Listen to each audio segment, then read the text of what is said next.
Mute, please. Hello, everybody, and welcome to the Scottsdale Big Book Study, where we will study the Big Book of Alcoholics Anonymous. Today's date is the 3rd of January 2026. My name is Maria F., and I'm a recovered compulsive overeater. I'm from County Dublin in Ireland, and I'm going to be your host for today's Big Book Study. Our co-hosts are Johan N., Nancy J., Danny P., and our Q&A is Sue L. Please join us here in this room every Saturday morning at 7:30 Pacific Time and 10:30 Eastern Standard Time. We also meet Sunday through Friday at 5:30 Pacific Time and 8:30 Eastern Time. That's Sunday through to Friday. No meeting on a Saturday. It's this meeting instead. If you have any questions during the meeting, please contact either myself or any of the co-hosts by private message in the chat function. The chat function will be disabled until about 5 minutes before the Q&A. We'll open up the chat function again. So if you've got a question for Harlan, do post it there and Sue will happily ask the question on your behalf. Please note that our speaker today, Harlan G., will be recorded for the duration of the study. However, the Q&A sessions which follows, we don't record that. So any questions that you ask will not be recorded. We ask if you can please keep your microphone on mute at all times during today's study. And also please turn off your video if you're exercising, you're eating, you're driving, or if you need to step away from the screen for any reason at all, please just disconnect your camera because it can be distracting for other people here. During the meeting, we will post the link to our separate edition, and this money goes towards the cost of our Zoom account, the cost of uploading our recordings, and we also send our contributions to Arizona Serenity in the Desert and to the World Service Organization. So we are now going to go over to Scottsdale in Arizona and say good morning to you, Harlan. Good morning and thank you. Good morning, Maria. Good morning, Maria. And you'll find that as you travel to Scottsdale, it's beautiful here. It's going to be in the high 70s today. It's very, very nice, and you're going to love it. You're just going to love it here. And if any of you are here, you're welcome to join some of us for lunch at Pita Jungle at 11:30 a.m. Arizona time. Well, just let us know you're coming and we'll get a bigger table. So that'll be nice if you want to come and do that. Last week, we started a discussion of step 4. And if there are 2 steps that are very, very misunderstood, the most misunderstood steps are 3 and 4. People do all kinds of letters and compositions and written assignments for step 3 that are, if they want to do them, that's great, but they're really not necessary. What step 3 very simply is you coming to a conclusion in your mind that says, I want to, I need to, I'm going to turn my life and my will over to God. What is my life? My life is my actions. What is my will? My will is my thinking. So I'm going to turn my will, which is my thinking, and my life, which is my actions, over to the care of God. How do I do that? I don't do that by just saying a prayer. I don't do that by writing a composition. I don't do that by saying, yes, I'm going to do it. I do it very specifically by working the rest of the steps every single day for the rest of my life. And you may say to yourself, you mean I'm going to have to do a 4th step and all this stuff every day? Yeah, when you live in 10, 11, and 12, you are going to do 4, 5, 6, 7, 8, 9, 10, 11, 12. You're going to be doing all those things because those steps will bring you back through. Step number 4, is a very, very simple but unbelievably revealing step. And what does it reveal? It reveals to me who I am and what makes me tick. What motivates me to resent? What motivates me to fear? And what we're going to be talking about this morning, and when we get started on the book, we're going to start on page 64, resentment is the number 1 offender. We're going to get started on page 64, resentment is the number 1 offender. But before we get to page 64, resentment is the number 1 offender, we are going to talk about where do resentments come from? What is the emanation point of a resentment? What is the emanation point of a fear? What is the emanation point of our selfishness, our dishonesty? Why do we engage in image management by lying or posing ourselves as somebody that we are not? Why do we do these things? What is our motivation? Well, we're going to be talking about that right now. God gave us and instilled in us three basic instincts of life. These instincts not only help to make the individual survive and thrive, but mankind as a whole to survive and thrive. And the three basic instincts, when threatened, when we feel that they are encroached upon, when we feel that we are being attacked in these areas, whether it is justified or not, we are going to fear, we are going to resent, we are going to engage in self-seeking. What is self-seeking? Self-seeking, as described on page 64, not page 64, I'm sorry, page 61, is the manipulation that we use to get our way. Selfishness is the script we have. Self-seeking, another word for self-seeking, is just manipulation. Let's take a look at the first of the three basic instincts of life, the social instinct. We have a desire, a need to be wanted and accepted by our peers.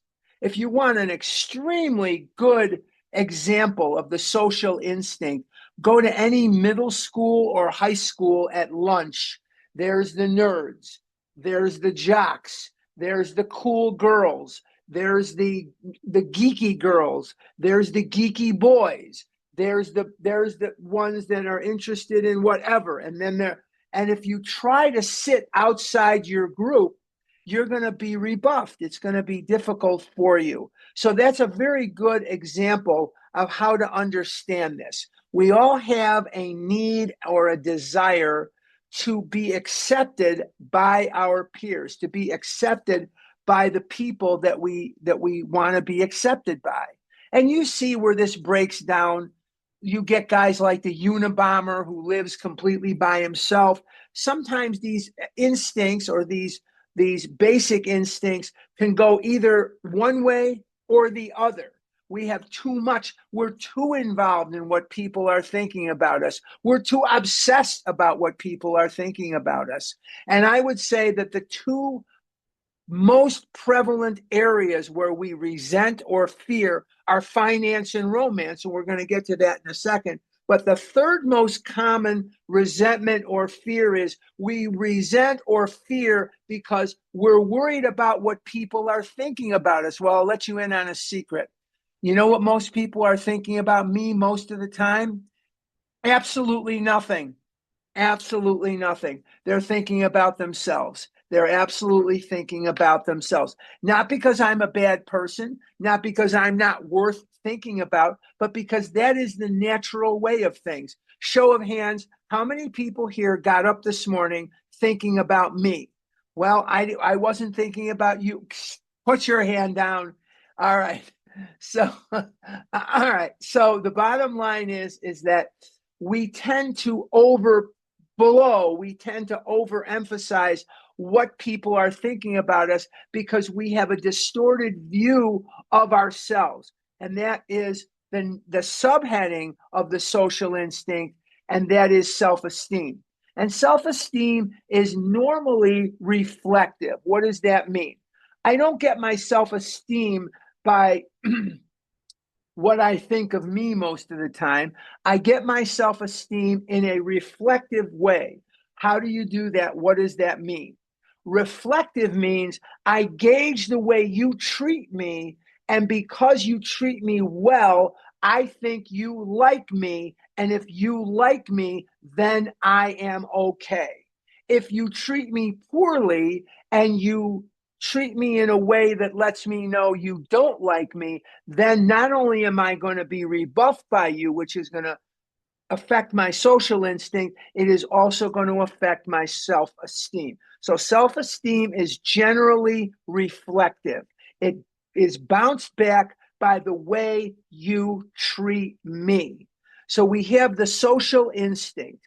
Now, let's just say for a minute that I'm hanging out over here in the lunchroom of the high school. I went to Mather High School in Chicago, Illinois, on the far north side. I went to Mather, and at Mather High School cafeteria, I had my buddies that we ate lunch with every day. We would eat lunch every day together, and we would talk about the Cubs, and we would talk about sports, and we would talk about what would happen if that girl paid attention to us or that girl paid attention to us, which of course was utter fantasy, never happened. But the bottom line is we would talk about these various things, mostly sports, or what are you going to do if Miss Harbaugh gives another test, or what do you got? What did you get for number 5 on the geometry homework, or something like that? So that's what we would generally talk about, or, oh, these hamburgers are terrible, or, oh, this lunch is horrible, or I would normally follow that up with, if you're not going to eat that, I will. So the bottom line is that we have a situation where, let's just say, hypothetically, I don't want to eat lunch with my buddies anymore. I want to go eat lunch with those guys over there because I perceive that they're cooler and more desirable than the guys I'm currently eating lunch with. So I have ambitions for the future in this area.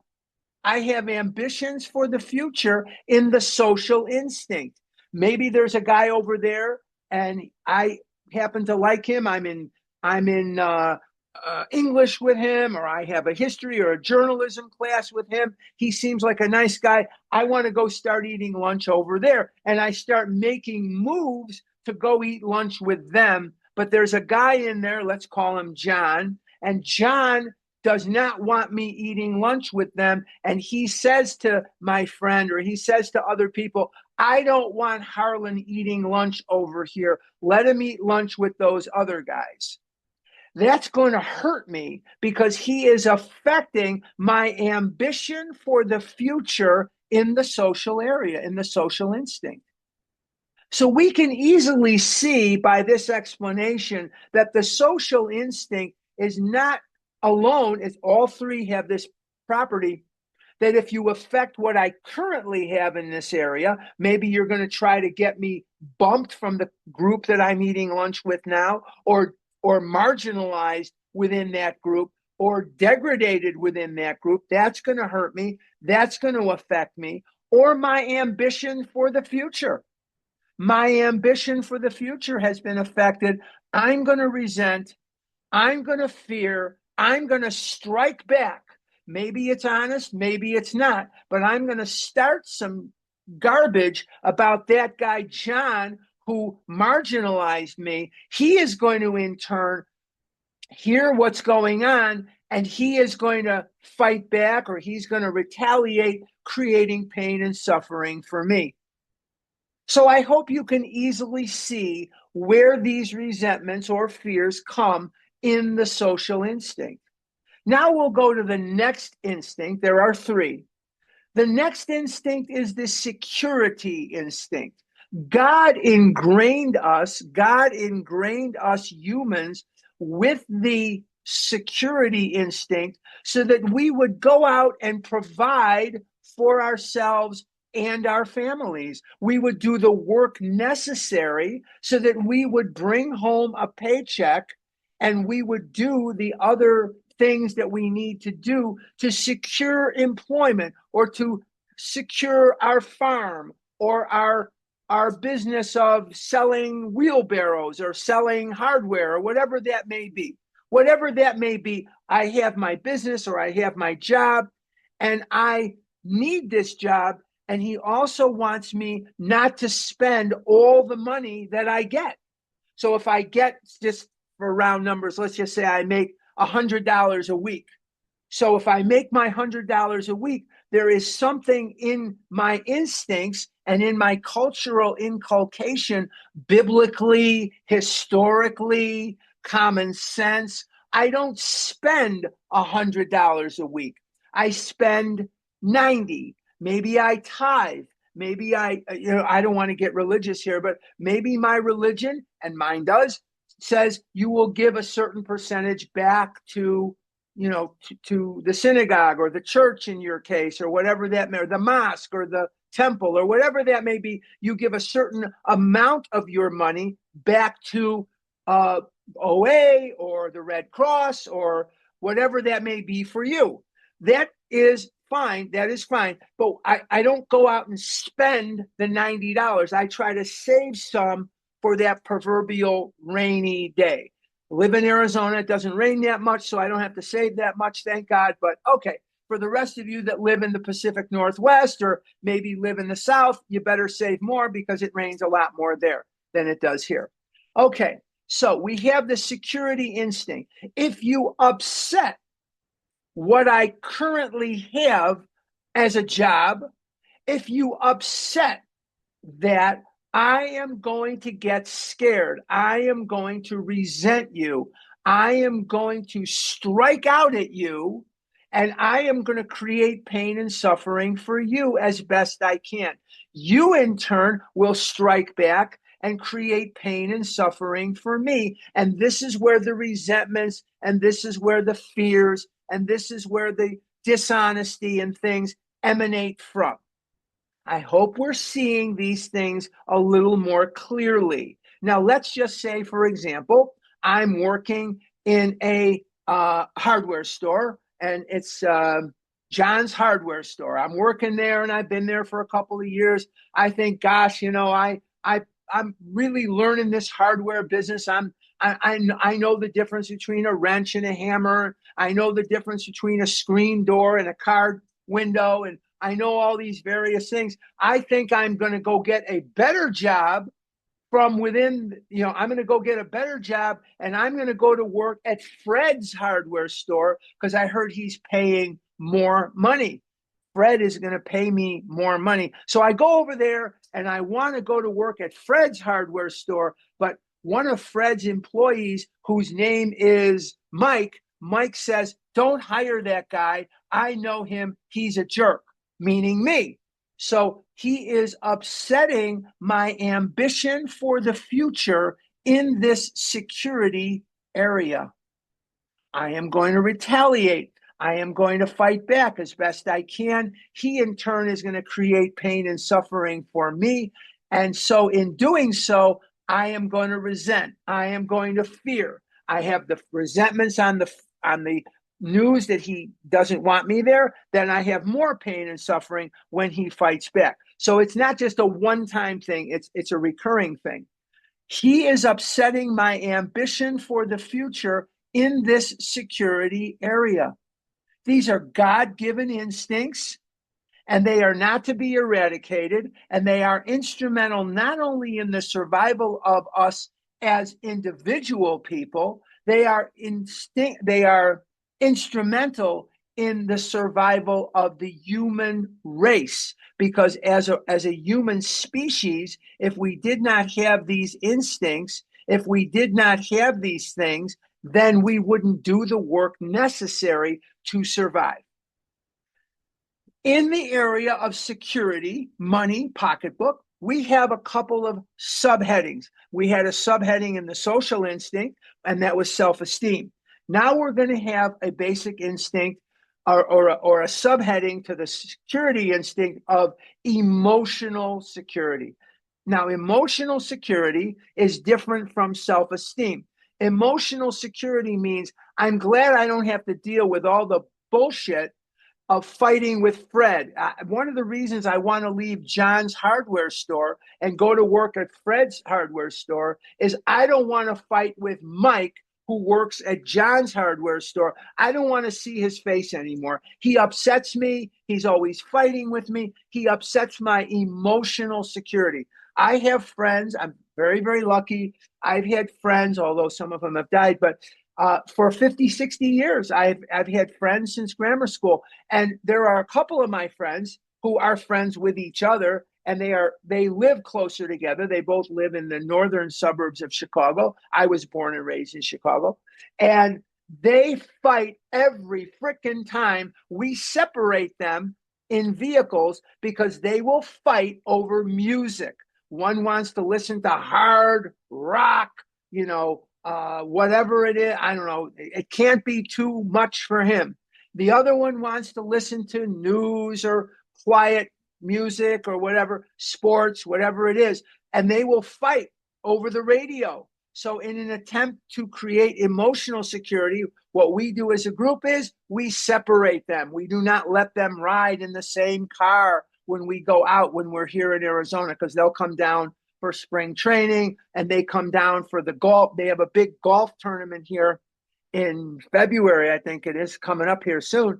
They have a big golf tournament, and they come down for that. They're big golfers, which I am not.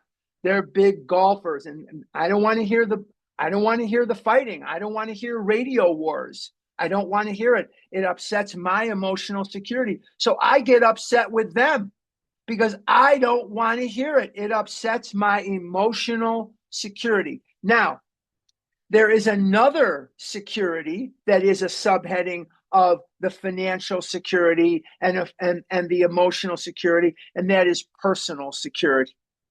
What is personal security? Let's just, for example, there's 118 of us here this morning, which is nice, which is great.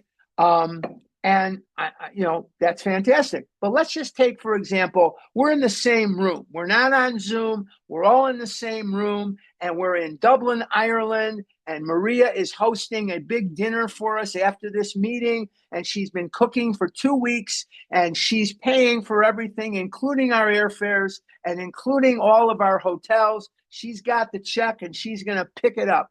All right. Now, let's just say, for example, somebody walks in with a weapon that we perceive as very dangerous, and they look crazy. So we are scared for our lives. Instinctively, without thinking about it, we are going to fight or flight. Fight or flight comes from the basic instinct of personal security. It is part of the security instinct. It is just one of the subheadings. There's no ambition for the future that is really relatable to personal security, but many of us buy cars because they are rated as safer. We want our children, our grandchildren. We don't want to buy the car that isn't highly rated with safety features and all this kind of stuff. We want the safest. We want the most. We buy things like, the doorbell that you can see through and talk to and stuff. My friends have that. And you'll be going out to dinner with them, or you'll be going somewhere with them, and all of a sudden it'll say, someone's on the porch. I mean, loud. And their phone says, someone's on the porch. And I'm thinking, what the hell is going on over here? And it says someone is approaching the house. And they can talk to this person, and the person doesn't really know, are they in the house? Are they in Timbuktu? Are they in Korea? Are they at Maria's house in Dublin? They don't know where they are. So my friend will say to them, I'm sorry, we're not interested, or I'm sorry, leave it there. And they will watch them leave so that they don't get porch pirated. So the bottom line is, we spend money on locksmiths. We spend money securing our possessions and ourselves. This isn't really about possessions. This is about our lives. We spend money on locks so no one comes into our home and hurts us. We spend money sometimes on weapons to protect ourselves. We spend money learning judo, learning karate, learning Krav Maga, whatever that may be, so we can protect ourselves. This is manifestations of the security instinct so that we can protect ourselves. Now let's go back to the original scenario. Someone comes in to hurt us, to kill us. He has been subdued, or she has been subdued. Do we like this person? Maybe we should give them a hug. Maybe we should give them a hug and a cup of coffee or something. Maybe that's something that some of us will think about at some point. But we instinctively dislike this person because they upset my personal security. They upset my emotional security. So we are going to fear. We are going to resent. So those are the first two of the three basic instincts of life. And here, the third instinct is where most of your novels come from, your movies come from, your poetry comes from, your music comes from, and that is the sex instinct. And the sex instinct is hardwired into us. If everybody in the world stopped having sex, then 100 years or 105 years from now, there wouldn't be a human being left on the face of the earth. So this is hardwired into us by God to perpetuate the species, to perpetuate who we are and what we are as a human race. We instinctively want to have sex, both for enjoyment, I'm told, for enjoyment and or to procreate ourselves. This is not something that flittered into us because we passed by the wrong butterfly. This is hardwired into us by God. Now, I'm going steady with Susie, and me and Susie are boyfriend and girlfriend, and we're walking through the halls of Mather High School, holding hands and playing grab your tush and all this other stuff. And now Susie is talking to Henry. Susie's over there talking to Henry. Henry is going to scare me. He's upsetting what I have in this sexual instinct. And you can tell I'm going to create pain and suffering for him. I'm probably going to have a few words with her. I'm going to, I'm going to make my feelings known, whatever that may be. But let's just say from the other side of it, Susie and I are a couple. I'm getting a little sick of this. I'm getting a little tired of Susie's BS. Susie's kind of wearing on me. I'm not so sure we're getting along. She's going to be going to the University of Timbuktu. I'm going to be going to the University of Oregon, whatever. And she and I, we're going to be splitting up anyway. So I start talking to Janet. I start talking to Maria. I start talking to Marilyn, whatever that may be. And somebody comes along, one of Marilyn's friends, female or male, doesn't matter, and says, "You're talking to Harlan? He's a jerk. I'm in his English class. He's a putz." That person is upsetting my ambitions for the future in this sexual area. I am going to create pain and suffering for them. They, in turn, are going to retaliate, creating pain and suffering for me. I'm going to use dishonesty by gossiping about them or telling lies about them or exaggerating things to cast them in a bad light. I'm going to have fear. I'm going to have resentment. So you can see my selfishness is going to come out. I want the script to go, I break up with Susie, I start dating Marilyn, I start dating Maria, I start dating whoever. So that's my ambition for the future in this sexual area. So if you disturb what I already have or what I want in any of these areas, there is going to be fear, resentment, dishonesty, selfishness, self-seeking from me. Those reactions of the character defects are going to shut me off from God. When they shut me off from God, what they're also going to do is they are going to upset me. And once I'm upset, what is my mind going to do? It is going to focus on the sense of ease and comfort that comes instantly by eating a Reese's peanut butter cup or an Almond Joy or a Kit Kat or whatever that may be for you. And my mind is going to constantly prey on me to get me to eat that cupcake, to eat that Milk Duds, whatever that may be, those fries, those cheeseburgers, pizza, whatever that is, my mind is going to be relentless in trying to get me to eat that food. Why? So I will feel better and the chatter in my head will go away. The chatter in my head goes away for about 9 seconds. But my brain doesn't tell me it's only going to be 9 seconds of release. My brain tells me that you need that. You got, you've had a lousy day. That witch, she shouldn't have been talking to John. She shouldn't have been talking to those guys. She doesn't appreciate you. She doesn't appreciate what you've done for her. You told her about the Three Stooges. You got her interested in watching professional wrestling. You've got her watching cartoons that you like. You did a lot for her. You introduced her to George of the Jungle. You introduced her to professional wrestling. And now she goes and talks to another guy. What the hell is that about? What the hell is that about?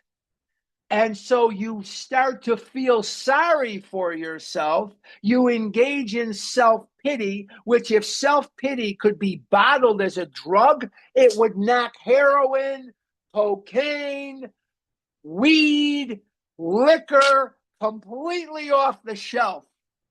If you could bottle self-pity, you'd be a trillionaire by next week.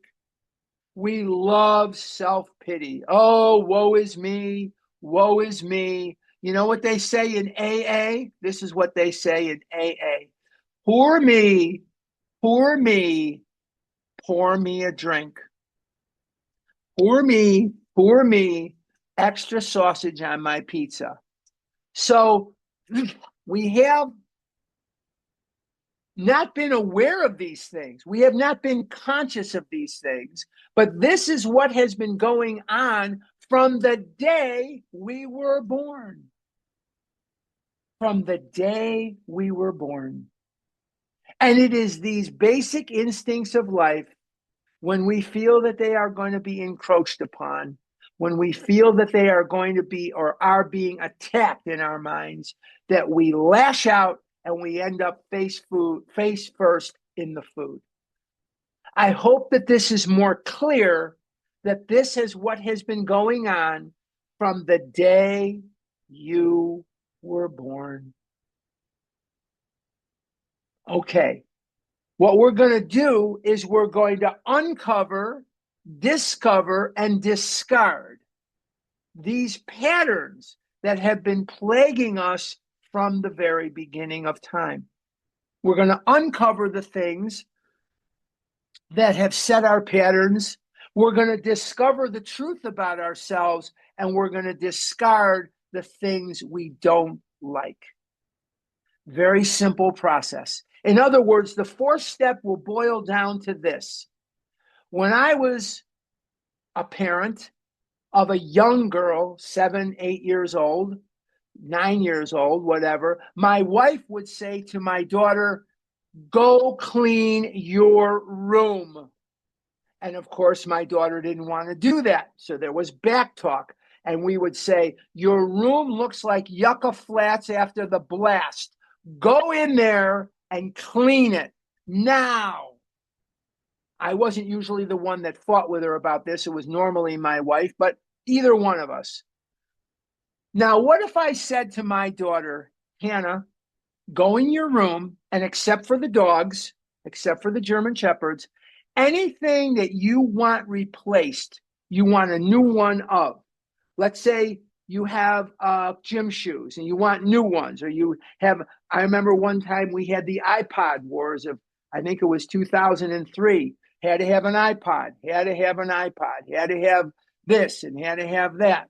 I remember that. If we didn't have this, the world was going to come to an end. I get it. She gets that from me.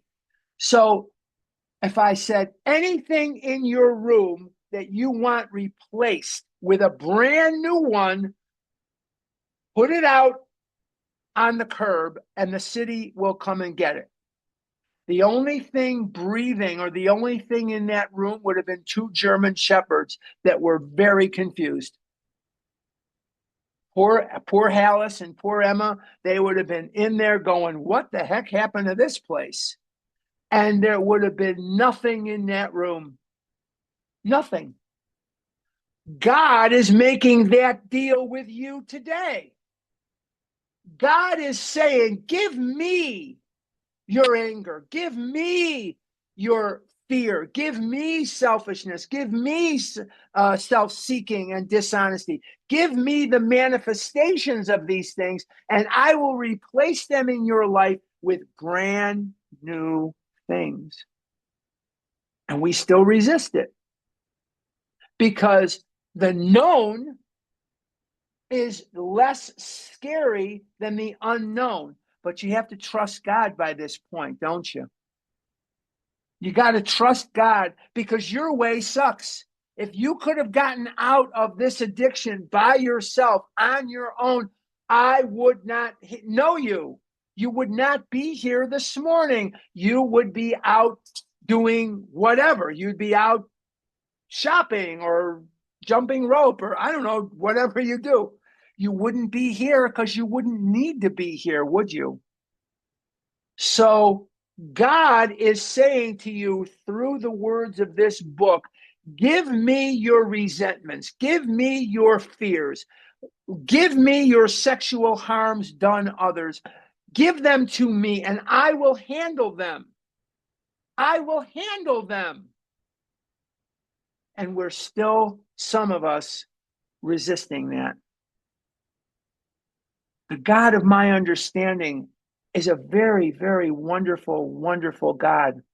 And if I give him my resentments, he will replace them with peace of mind. He will replace them with recovery.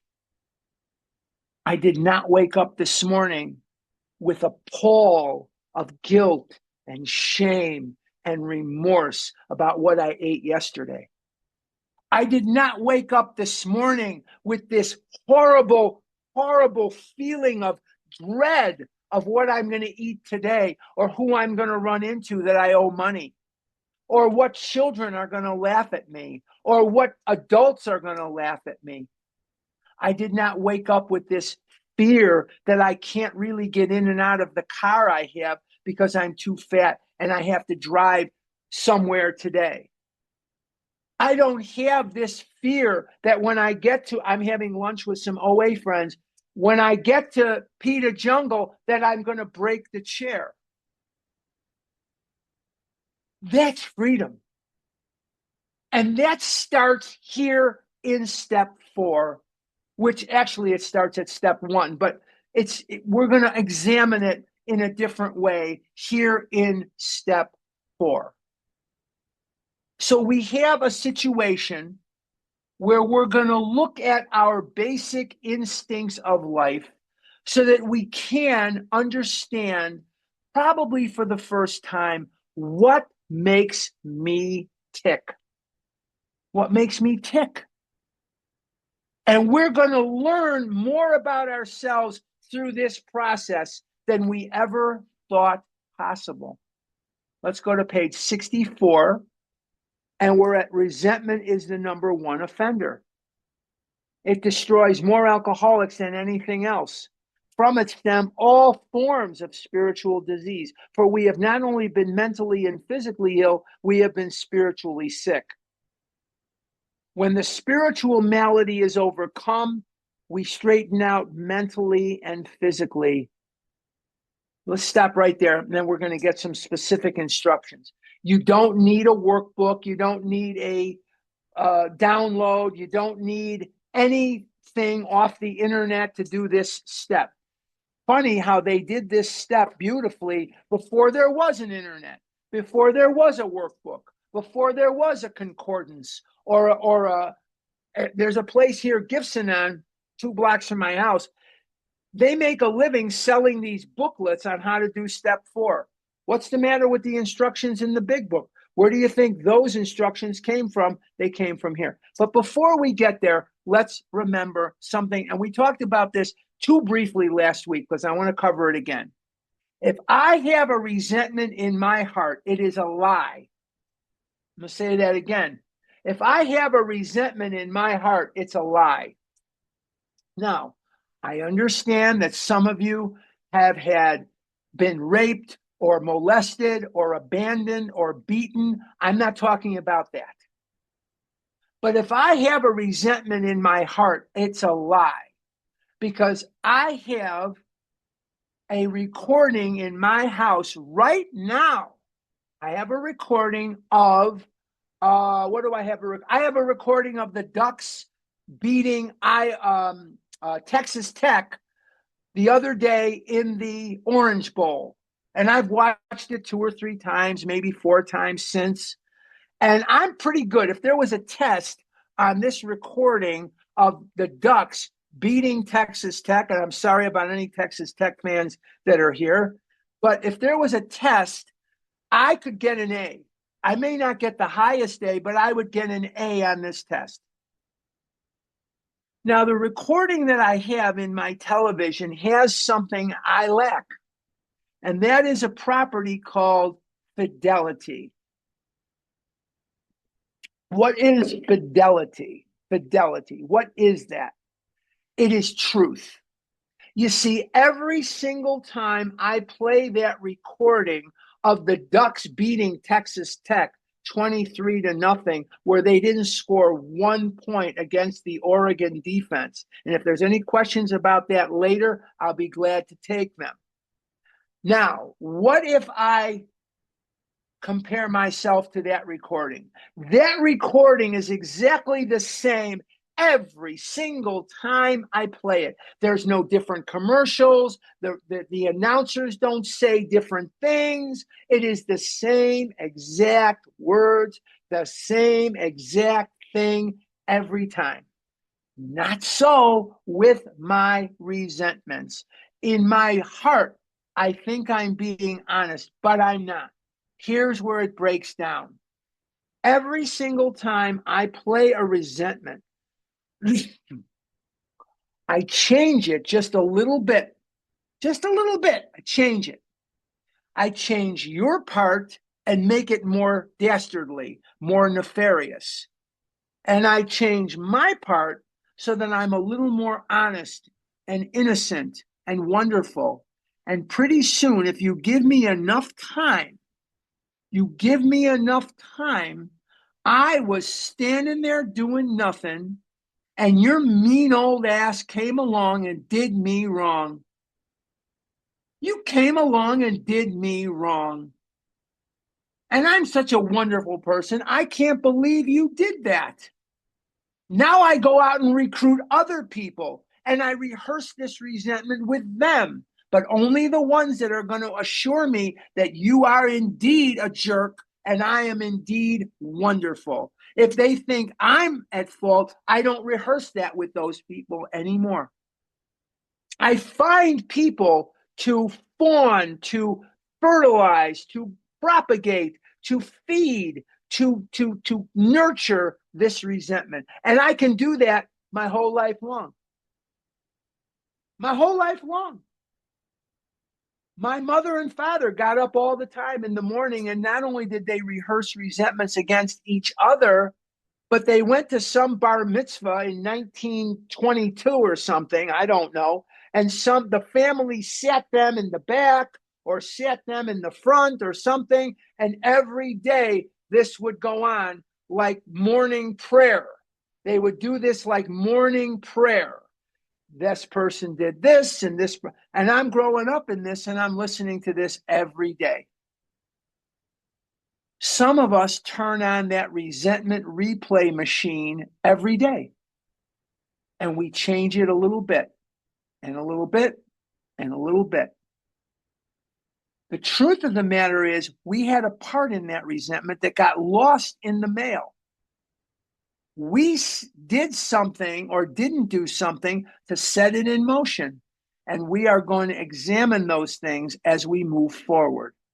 And when we see our part in things, now I'm not saying that if you were raped or you were molested or you were the victim of a crime or that you had a part in that. No, you don't. However, you have a part in carrying around the resentment because it's killing you. It's killing you. Let's go back to the book because, my God, it's almost time. In dealing with resentments, we set them on paper. Column 1, we're going to use 4 columns for resentment, 4 columns for fear, 5 columns for sexual harm done others. The first column in the resentment inventory vertically is all the people, places, things, institutions that you resent. Not all resentments are against a person. I had a deep resentment against anybody that said blood is thicker than water. Because if you said blood is thicker than water, you immediately left me out. Through most of my life, I didn't have blood relatives. I don't have brothers and sisters, nieces and nephews. I don't have cousins. I don't have any of that. Parents, grandparents, none. None of the above. Zero. Nada. So if you said blood is thicker than water, you are going to piss me off. How dare you effing say that in front of me? Screw you too, and the horse you rode in on. So not all resentments are about a person. In dealing with resentments, we set them on paper. We listed people, institutions, or principles with whom we were angry. We asked ourselves why we were angry. Column 2, what did they do to piss us off? And this is your chance in 19 words or less to let us have it why you're mad at them. 19 words or less based on the example. And I don't want you writing a book about why you hate Mary or why you hate Fred or whoever. I don't want that because that just makes it worse. 19 words or less. Why do you resent this person, institution, or whatever, principle? Why do you resent them? Headlines. Learn to write in headlines here. Don't give me the full explanation. It doesn't solve anything. All right, we asked ourselves why we were angry. In most cases, it was found that our self-esteem, our pocketbooks, our ambitions, our personal relationships, including sex, were hurt or threatened. We just went through the basic instincts.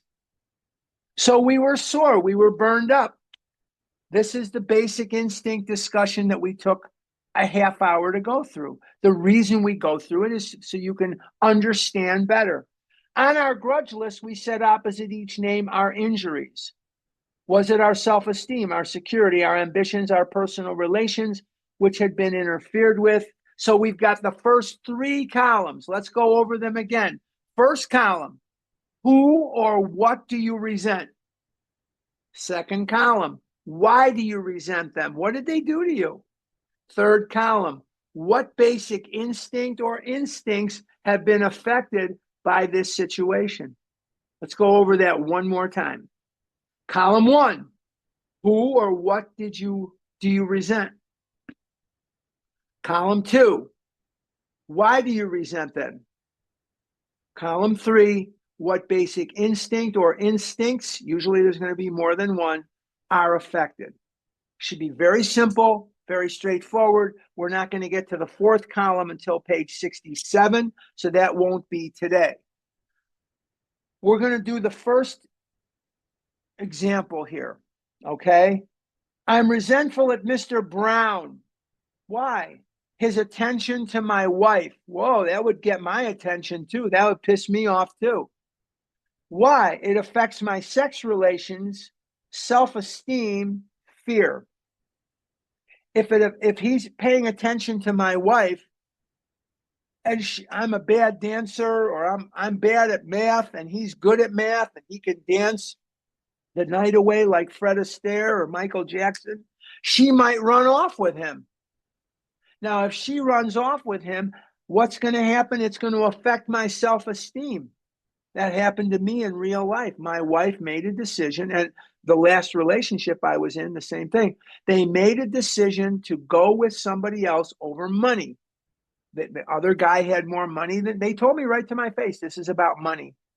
And so they went off with a guy that had more money, and it affected my self-esteem. Now, the fear. what are the kids going to think? What are my friends going to think? What are her friends and family going to think if I'm the guy she leaves to go off with somebody else? So you see, Mr. Brown, his attention to my wife, sex relations, self-esteem, fear. Now you have another resentment against Mr. Brown. This is separate. He told my wife of my mistress. Oh, well, so Mr. Brown, he's worried that Mr. Brown is paying attention to his wife, but he's got a little chippy on the side too. And if she finds out, the wife finds out about this little thing, she's not going to want to have too much sex with him, so it's going to affect his sex relations. It's going to affect his self-esteem. What's going to happen when the boys at the office find out he's cheating on his wife? What's going to find out? What are his kids going to think when they find out? What are his family members going to think when they find out? So you see that it's not as linear as just I resent you because there's other people, other situations that get affected by this stuff. And fear. I'm going to lose my kids. I'm going to lose my house. I'm going to lose half my stuff. I'm going to be kicked out of my house. So the bottom line is he told my wife of my mistress affects me very deeply. But last but not least, Brown may get my job at the office. This affects my security instinct, money, self-esteem. How am I going to feel when the backup quarterback comes in and I get benched? I'm the starter. I get benched in favor of the backup quarterback. How's that going to feel? Not too good. And it's going to affect, I'm going to have some fear. What are people going to think? What are people going to say when they find out that this other guy got my job at the office? So these are perfect examples of the first three columns of the resentment inventory. The first three columns of four. There are four columns in the resentment inventory. Who or what do you resent? Why do you resent them? What basic instinct or instincts are affected? And the fourth column is what's my part in this? We're going to get to that. We're not going to get to that this week for sure. All right. So let's go down to, we don't have time to go through the other examples, but the example of Mr. Brown should suffice. It shows you exactly how the first three columns work. Bottom of 65. And notice that nobody gave lengthy explanations as to why they're mad. Headlines, his attention to my wife.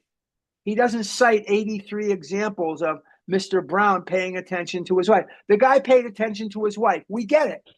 We get it. You don't have to give me a book on Mr. Brown talking to your wife. I don't need that. We don't need that.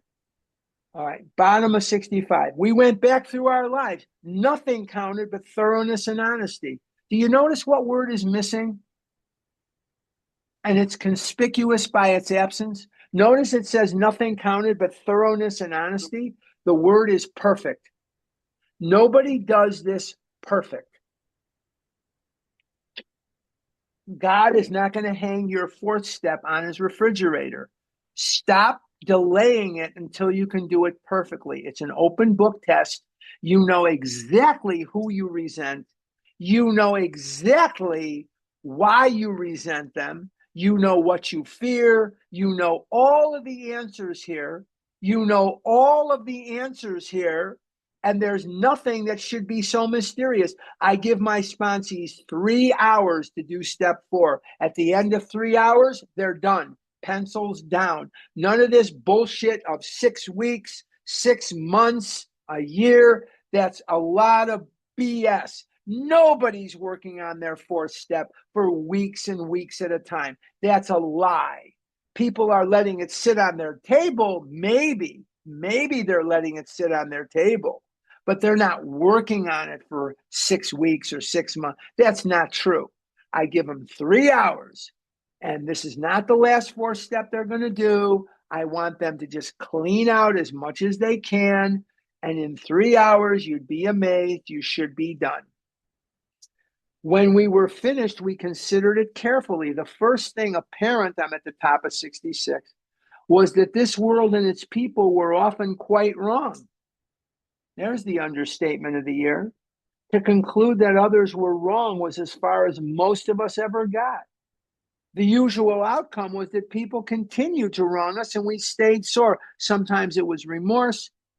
Then we were sore at ourselves for putting ourselves in that position.